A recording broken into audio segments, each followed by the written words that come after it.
Paul McClain here, and welcome to the Monday Morning Wake Up Podcast. And we're jumping right into what really is going to be the springboard for 2021. How to make this your best year yet. And what we're going to discuss is how do you get the most out of convention. You can say, well, Paul, I'm not going to conference. You know, maybe your wife's got a C-section planned on Friday. And I'd say, oh, well, you probably should be there.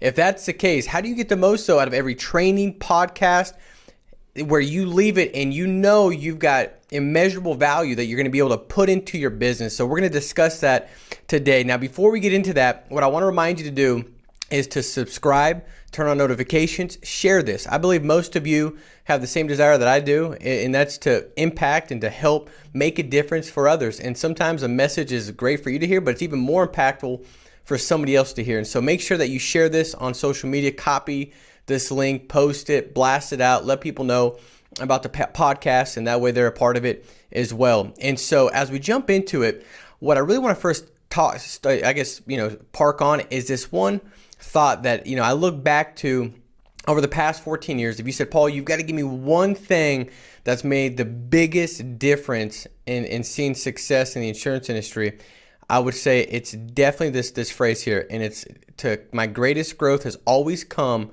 by finding people ahead of me who are able to show me the way forward. And I've really lived by that. And I've loved that about this business. In fact, back in high school, it was one of the things that I was able to hang some straight A's on. It was getting around somebody that had studied all night long, that maybe had a better IQ than I did, that I could say, hey, let me take a look. Hey, could you move your arm? Can I just stare a little bit? And it was just following somebody that had already gone the path. They already knew what the answers were. They had studied. They'd figured them out. I just had to look. I still had to do something. I had to look. There's other people sitting next to that smart girl too. They didn't look. Why? Because they had to do something. It was uncomfortable. What if she judges me? I was like, I don't care. I'm about to look. And when I got into this business, I realized that this is unlike many businesses, that you're able to take a look at somebody that's already traveled the course. They've already went down that path, and they could say, take a step here, don't step here. Hey, if you step here, your leg's going to get blown off because that's a landmine. You walk here, you're going to get there faster. This is a fast path. I remember walking through the airport the other day, and it's one of those, I don't know what they're called, like they move you while you walk. And it's like, some people, they just walk regular on that. Well, they're not getting to the destination any faster. I walk like a gerbil on methamphetamines, on that thing. I'm going, but I'm getting there a lot faster because I'm moving at the same fast pace, but I'm also walking on something that's moving me forward. And that's how I looked at this business. And so looking to somebody that can show me the way forward. And I remember just, realizing that if I could keep my mind on this, even when I go out there and I see success, it keeps me humble. It keeps me humble, because heck, I went and put the work in. It's a given. You have to work to see results in anything. But when I was out there seeing great success, it kept me humble. Man, thank God I had Sean. Thank God I had, Mark talk about how we went out and wrote 700 grand in a year when I was writing 300, 400 grand. Man, thank God I had Mike Hillman talk about Warm. Thank God I had some of these people speaking and reminding me of things when I got off track and giving me some new ways to do things and new ways to see things. And thank God so it kept me humble when success was coming my way. It also kept me hungry when it wasn't. When success was at a distance, when I was trying to grab onto it and I couldn't. It kept me hungry. Like, man, if I just keep getting after it, if I keep following, if I keep that model that needs to be duplicated in front of me, I'll be able to continue to make tweaks and adjustments because it's right in front of me. And I just knew that if I was getting killed and I lost the association, going to conferences, plugging in, then I wouldn't necessarily understand and know what to change that was going to lead me to the way I should be doing it, the way my phone script should be, my objection handling should be, my in-home should be, my lead strategy should be, how I handle annuities, how I build my business, how I interview, what ads to get, what resumes to pick up, what leads to buy, where to do a travel trip, how to do a trip. If I didn't keep it in front of me, I wouldn't even know where the deviation laid. And all of a sudden I might wake up one day and be far off track and think, man, this doesn't work. And it did work, but I didn't stay hungry, attacking the business and stay in front of what works. And so the greatest growth I've ever had is following those that have gone the path. And so that's what you get to experience as you join Family First Life's annual convention that's taken place in all these different locations. It's never been more convenient for you to get there, right? It's never been this convenient for you to get there. And so these are some of the things that I believe will make a big difference as we go into it. And I think that for me, it makes sense. Like when you say I can go to a convention and somebody like Steve Giordano on the sales side issue paying $1 million can say, this is how I issue paid $1 million. I mean, I just think like, how do you not understand that that's going to make a difference? That you're not going to know how to overcome objections a little bit better.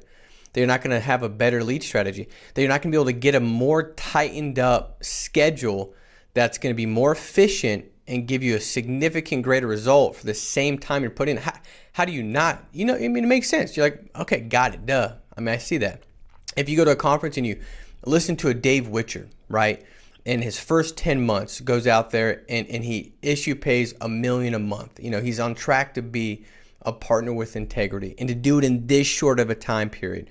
I mean, how do you not know how to go out there and increase your ability to build a business? You say, duh. I mean, of course I do. He's in staffing, how to recruit, how to structure that, how to run an office, how to build a business, what leads to get, how to both sell and hire, because he was writing 400 grand while he did all. How do you not learn better techniques and mechanically, how do you not know how to do these fundamental things that we do to make money? You say, yeah, of course. But what I always wondered is, what else plays a big part? Because I leave a conference and I could go back over the past 14 years, and when we look at big spikes in the business, right? Every year my income has grown. First year 6 figures, second year doubled, third year it doubled, fourth year it doubled, and it's done this doubling for many years. That's what it should be, because you continue to build skill through practice and plugging into the source that's going to give you the right model to duplicate. And so you're going to have that happen. But I'd always wonder, man, why is there so much growth that comes out of conference? I mean, I get learning some things, new techniques, and that's going to make a difference. Like if I could go learn how to close 2 more clients or help 2 more families a week, well, man, that could be $10,000 a month. I get that. But when I talk about the growth that comes out of conference, when I look at the months leaving conference, the growth is so substantial. I think, how is that possible? And I just read this the other day, and it kind of, I guess, shine a light on really the mindset and the belief system and what really takes place when you're at an event like that. How important it is for us and how it makes a difference. And this is kind of what it spoke about. It was this guy that, he's a biologist. He knows, neuroscience stuff that I have no clue and can't really articulate and speak to. But I'll tell you how he said it. He said that, 50 years ago, he was looking at cells. And so it was basically cloning cells, and he'd put them in and I think they're embryo cells or something like that. And he'd put it in this test container, and they would duplicate. And after, a couple weeks, there was like 50,000 cells. They continued to divide and duplicate, and there's 50,000 the same cell from one parent.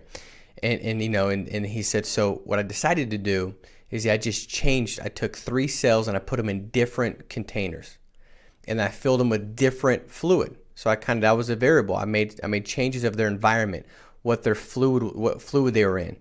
And he said the gene, the cell, right? And a lot of us come back and say, man, it's just genetics, just hereditary. It's just my past. This is just the way this is just how I always operate. This is just how I am.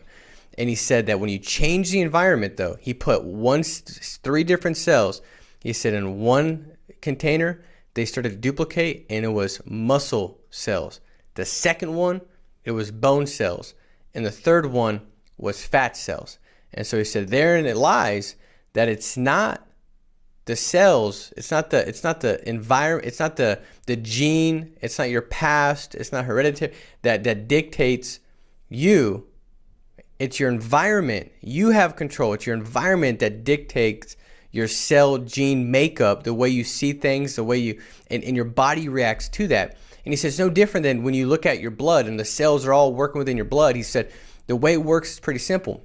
Your mind, the way you see things, the way you perceive things, the environment that you're in, when you're in an environment that's geared at success, high energy, taking over, nonstop, I'm going to be excellent kind of people. So when you're in that environment, your blood, your mind, it sends different signals to your brain. Your brain releases this chemicals. It's like a cocktail of chemicals it releases, like dopamine and all these different things, these growth hormones, and then you experience that. And he said, but on the other way, it's the same thing. He said, if you perceive things as fearful, and you're like, man, this, and you're like, this, yeah, it's scary, and you're fear derived. He said, just the same way, your mind feeds that to your brain, and your brain releases these chemicals into your blood that deal with fear and stress and immune hormones and these different things that kill the cell's growth. And he said, I said, man, that's a big deal. How big environment plays a role, and how you control that, you change that, you determine that. And I started thinking, I wonder if that's why when I leave conference, I just make different level decisions. I wonder if that's why when I leave convention, my belief system, my thought process is more of like, I can do this. He said it's like when you see love and you feel love, it releases these different chemicals into your blood where your cells react differently because you see love, you feel love, you have that dopamine. And the opposite, if you're timid, you shrink down, your cells go into protect state, fight or flight hormone, that kind of stuff. And see, when you go to conference, one of the things that, and I think it's almost like not seen because I didn't understand it. I just knew I experienced it. I knew I saw it. But when you're sitting there and you see people come across stage and you really realize, because you've heard that anybody could go out there and do it. And maybe for you, you're like, that got you to writing 20K. But then you say, well, 40K, 60K, that's so far off, man. I don't know if I could do 40, 50, 60,000, but 20, okay, now I believe that. Well, you leave the event and you realize that no, anybody can do that. Anybody could write 70,000 a month. Anybody can build a business. Anybody can do this. This is a simple business, and you start to identify that I can do this and that this is the right timing. And you start to make different levels of commitment that's made in such a way where you're encouraged through belief to take this step of action because you operate out of faith that's been really just built up for 2.5 days, hearing these people and these different voices and then being in an environment where the emotional state is so great. And I sat back and I said, man, I wonder if that's why you get so much from it, because you leave and the decisions I made coming out of conference, I know I wouldn't have made them if I didn't go, because they were kind of uncomfortable. They were uncomfortable decisions. When I hired my second, third staff come out of one of the conferences. I remember when I started doing travel trips out of all these different things, but I started to believe differently. My environment was changed. And so for some of you, you're a couple slight decisions away from making it to the next level. Some of you don't know what that decision may be. Maybe it's the way you're in home. Maybe it's phones. Who knows? Maybe it's leads and seeing things. But you go there and that changes everything. I remember a while back, my daughter, she's now 13. We had her in cheerleading. And so she'd gotten really good. She made it up to the senior 5 co-ed team, which is, the top of the top. So she's like 6, 7. She's on a team with 15, 16, 17, 18-year-olds. And that's who she was surrounding herself with and hanging out with every time she went to soccer, cheer practice. And I remember her coming home one day and she's like, Dad, I got a question. I said, what's that, sweetheart? She said, Dad, what's twerking? I said, excuse me? What did you just say? She said, Dad, what's twerking? By the way, it's coming from like my 6-year-old, you know what I mean? So it's not like, and I said, sweetie, that's an activity that, I don't know how to tell you this, but kids die every day doing that. In fact, you shouldn't even think about it or say it again because it's not good, and she's looking at me like, what the heck is wrong with you? But, I realized at that point in time, like, I'm not trying to have my daughter hanging out with a bunch of 16-year-old twerkers. You know what I mean? Like she's 7. I'm trying to keep her pure and stuff. And so by the way, that was what allowed me to make the greatest sale of my life, which was selling my wife on letting her go from cheer to soccer, where I got to actually enjoy watching the sport she was in. But, you know, it's that environment, it starts to change, her attitude, all that stuff started, and I saw it, right? And so how big of a deal environment plays, and that's why go to conference. How does it make a difference? It's for those reasons. It's practically, mechanically, you're going to have that, but also mentally, your mindset, how you see it, and the way you perceive things, it dictates the things you receive. You want to perceive to receive. So if I can perceive things different, I can respond differently to setbacks and struggles. And I remember going and thinking like, man, I'm just afflicted with these different conditions. I'm the only one that has these things take place. And I go to a conference and I hear like, no, this person that they deal with the same thing. This is how they responded to it. So it allowed my perception to change. So every time I had a struggle, a setback, storm or whatever, the way I was able to perceive it allowed me to receive the seed that was in it that would allow me to grow and develop, that gets me to the next level, that takes me to the higher next level. And so it's a big deal, right? All right, so let's jump into preparation. How do you prepare to get the most for a convention? All right, the first thing is this: expectation. You got to get your expectation right. Expectation. So when you go into it, man, expect to be able to go and learn things you don't know, be reminded of things that you need to be reminded of, and develop and grow, that you're going to listen to the best in the industry. And when you come out of that, you're going to have new insights. You're going to be able to grow and develop. See, if you can make anything in your mind look like, you know, like a god, right? Or you can make it look like crap. It's kind of like I always say, if Shawn Mike's coming in to speak, and I say, hey, you know, Shawn Mike's coming in to talk. He runs Family First Life, and I leave it like that. You're like, pretty cool, you know.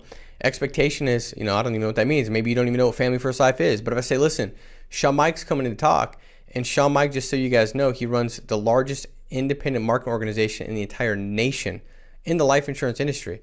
He's a guy that in the last like 7 years has really disrupted the market and put the long-term best interest of every agent first, from compensation to lead diversity. Nobody's got lead generation dialing like we do with all these different vendors and everything that's set in place. He's developed leaders. He's got more 6-figure income earners than any other IMO. He's helped develop more 7-figure income earners.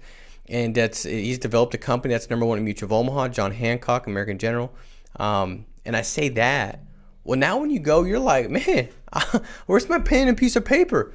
And by the way, that's what you should be, because the stuff he's going to say, if you hear it and you believe that it's going to make a difference, like, or if you hear it and you're like, I don't know, you might not ever take that step of action, so you're not going to see the fruits and benefits from what information was laid out there for you. But if you go in with the right expectation, change everything. So when you go in, not an expectation that anybody did anything special. I mean, these are not special people. It's not special. These are just average and ordinary people. In fact, a lot of them with probably worse of a background like me pumping septic tanks than you, that have just gone out there and worked real hard, plugged in, and have seen some results. They're going to share that with you. So the expectation is, though, that what you're going to get from it, it's going to change your business. And if you do that, it will. You get what you expect. And so get your expectation right. Next thing is this: perspective right. You know, or the next thing is this: come with questions. So make sure you prepare questions beforehand. When you come with questions, you're saying, hey, I'm coming to learn. It puts you in this student type mindset. And the thing is this: I remember going to an event one time and not even getting a lot of my questions asked. But just because I had them prepared, I got more from every speaker, every topic, because my mind subconsciously said, man, I'm coming to learn. I'm coming to get some stuff to implement in my business. It made a big difference. In fact, why don't you guys do this? Post in the comments below, what question do you that you believe is the most important one for you to ask? You know, going into the convention, share it, because maybe somebody on here, you know, they're like, I don't know what question I should have. Well, the faster you move and the more you're knocking down things and breaking things, moving like a runaway train, the more questions you're going to have. If you're standing still, it's hard to, but post questions, because maybe there's a question you ask that somebody else is watching this is like, that's a question I need to ask as well, and have those questions prepared. Be intentional. making sure that you could reach out to some of these agents that are talking off a stage. They do whatever they can to serve you. I love it when I can see, somebody comes and says, hey, I ask you a couple questions. My job when I go to a convention, I'm there to serve. I can't wait to meet you. I can't wait to meet people and be able to just do whatever I can to be of value to them, to give them some, clarity on some things that I messed up and I learned from. And I want to do that. We want to do that.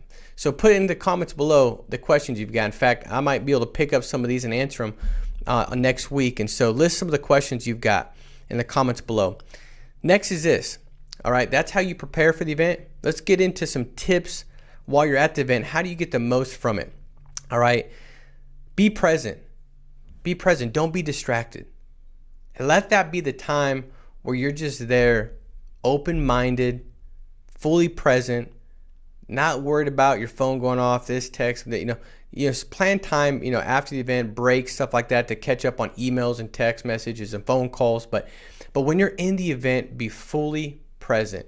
You don't know the one thing that's going to be said that if you were fully focused, you would have took it a lot different. You would have more of that fertile ground where that seed that needed to be planted could have actually taken root. Be fully present. Be fully present there. Don't be distracted.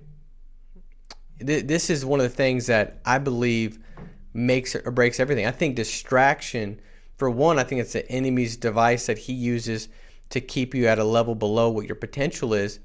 But just be aware of it. Going into what can distract you, and can you remove those distractions and be fully present for those days so you can get the most from it. Because it's a big deal. It's a big deal. Okay, what not to do. So what'll mess you up? Hallway meetings, right? There's always somebody that's like, hey, let me tell you what I'm doing. What you got to ask them is like, yeah, tell me what you're doing. What do you issue pay a month? What's your team look like? Because everybody's got an opinion. And while you're at that event, you want to have laser focus to the opinions that are going to empower you to leave the event and grow your business. And everybody's got an opinion. So do away, make sure you're aware. Don't be distracted by hallway meetings. When you walk by and somebody's talking about something that philosophically they believe they should do, and this is their opinion, who cares? The person that you should be listening to is the one on stage. And I'm just weird. What if you're out there in the hallway talking to somebody, and the person on stage says that one thing that you needed to hear? That's just what messes me up. That's why I always go to my last appointment. When I didn't feel like it, or I was 2 hours behind, I was going to get there at 10 o'clock at night, I'm just like, man, what if they're going to be there and it's a $500,000 annuity or it's $300 a month? And that always keep me going there. That's what kept me focused at conference. What if I miss it? Because you can, and you don't know, and you won't know it if you did it. So be fully present. No hallway meetings. Don't show up late. Don't show up late. I think you show up late, and it's almost telling yourself that this isn't that important, that you're not going to get that much. If you're going to grab $100,000 in a briefcase, if you showed up on time, would you be late? And the answer is no. And you don't know. Maybe that first thing that's said makes a big difference in your business. Just show up early. You never know what you're going to miss. And don't leave early. Make sure you stay there. You don't know what you're going to miss if you leave early. Well, I got to go do this. Just be there. Not distracted. Fully there. All right, I'm going to give you guys a couple different topics. I'm not going to go through them all due to lack of time, but I just want you guys to kind of understand some of the topics and what's going to be discussed at annual convention. Listen to this. Andrew Taylor is going to talk about how do I get a partnership with integrity. Would that be important? Does anybody on here think that would be a bad year, the year you get a deal with integrity? That's a big deal. Financial freedom, the partnership that changes everything, changes your kids, grandkids, the trajectory, the legacy that you could leave. He's going to break it down. And I know it's going to be phenomenal. He's going to talk specifically about what steps to take to build a business to a level that integrity is interested in a partnership with you. That's a big deal. Grady Polson, how to build a $2 million a month agency. He did it in a couple years, guys. So he's going to spend 30 minutes talking about how to build a $2 million a month agency. So what does that mean? That means that you're a 7-figure income earner, that you've impacted the lives of many. I mean, Grady's got an army of people on his team making, multiple 6 figures. He's probably got a 1 or 2 making 7 figures. He's going to talk about how he's been able to do that.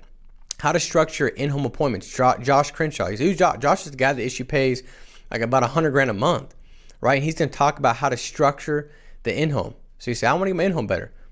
Who else to listen to better than Josh to talk about that? Right, so you kind of go through this, and I mean, it's just how to cold market recruit, I mean, that seems like an important thing. How to have the right posture in the home. Brandon Kitchens, which he's a beast, selling at a high level. You've got Trey Honeycutt, why FFL, why now? To understand the season you're in. How to save a policy and avoid a chargeback. Jack Yu. So you got all these top people breaking down what they're doing and how they're doing it. How moving saved my family. Nate, I don't even know what that is, but I can tell you it's going to be good. I'm excited to hear it. How to hire staff. You have admin training, breaking that all down. How to hire the right staff. Is that important? For some of you, you're one staff member away from hitting the second, third, fourth level that you're never going to hit unless you hire that first staff. And there's about 18 more topics that I didn't talk about. We've got tons of speakers. I know we got, is it Ray Lewis, Eddie? Yeah, Ray Lewis is going to be there speaking. We've got Pastor Matthew Barnett, Dave Anderson. I mean, it's going to be phenomenal event. And so the one thing is this, I know, kind of breaking down again, going back to the topics and how those are going to serve you and knowing practically what to do. I just know that like the emotional state that you're going to be in that event, you're going to make decisions you wouldn't be if you're in a different environment hearing that same thing. It's just, I mean, I always kind of felt it, didn't understand how to explain it. Kind of the neuroscientists that broke it down, I was like, it makes sense the way you put it like that. That's the effect that we have. I think about my daughter Penelope. She'll just randomly have. I mean, she could throw a fit. You know what I mean? Like if she can put as much energy as she puts in her fit in any area of her life, she's going to be massively successful. But when she's throwing a fit, I can't go talk to her and calm her down because nothing I say is going to trump the emotional state she's in. The only thing I can do is go, if I take her to, say, hey, let's go jump on the trampoline, then all of a sudden it shifts because I've changed the environment. I've changed the emotional state. But I can't trump that. I mean, I learned a long time ago, I can't logically irrationally speak to my daughter when she's throwing a fit. It just doesn't work. Her emotional state is too high. And so you got to change the state. You got to change the environment. And the timing is a big deal too. When do I talk to her? I usually talk to her at night when it's quiet time, more of a loving, environment. And I sit down and I talk to her. And I usually open up and tell her how I messed up today. And how I struggle with being stressed out and getting angry for a period of time. And I let her open up and talk about it. And then I go through, how would you have handled it? What would you have done differently? And then I rehearse it with her, and then I tell her a story. And that's how I'm able to effectively help her. With this business, guys, the conference is your time to put yourself in the environment that's going to allow you to increase your emotional state above stress. Maybe it's complacency. Maybe you're like, you've just done better than you've ever done. And you got to make some uncomfortable choices to take it to the next level, but you're complacent, and that state, that emotional state of complacency, it trumps the state of doing something. But you get there and you leave and you say, man, okay, this is a big deal. I can make a big impact. I can make a big difference. I need to do this. This is when I'm going to do it. This is how I'm going to do it. And it'll make a big difference. While you're there, guys, remember this. Act, right? What does that look like? So as you're taking notes, anytime you find something you need to take action on, put an A, right? If you're like, that's good. I need to try that lead type out. I didn't know about those lead types. I need to try the lead type. I need to do that. That's good. I need to say that at the end of my in-home. That's great. Oh, that's great. I need to say that. That'll help me increase my persistency. Oh, I didn't know that. That's great. Whatever you need to take action on, put an A next to it. Action. Anything you need to change, put a C next to it. Maybe it's a staff meeting. Maybe you're like, man, they go through how they structure staff meetings. Like, man, I need to change that about my staff meeting. I'm not doing it like that. I need to change that. Put a C. Maybe you get a team and you're like, that's great. I need to talk about that with my team. I need to become that. That needs to be more of my DNA of my team. We're lacking it. I need to teach that. Well, put a T next to it. That's teach. And as you go back and leave the event, you can go through that and pull out stuff you need to take action on, things you need to change, things you need to teach. And you do that, right? Leaving the event with this emotional state that trumps everything you got going in because you're focused, you're leaning in, and you're confident that when you leave, you're going to have practical things to put in place. it'll make a big, big difference. And guys, if you're sitting on the fence still about the event, get there. Get there.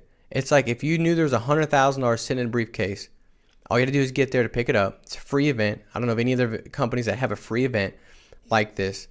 What would hold you back from getting there? You say, nothing would. Well, then there you have it. How can you get there? If you take the step now, if you're still like, I'm trying to figure it all out, just get registered. Spaces, a lot of them are sold out. Go to the one that's not sold out if that one is sold out.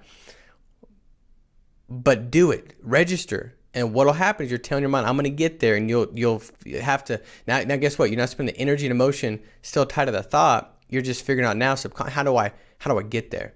Because it's going to be an unbelievable event. Guys, thank you for joining today. Expect this to be a transformational week, one that you look back on a year from now and you say, man, that's the week where I made the commitment.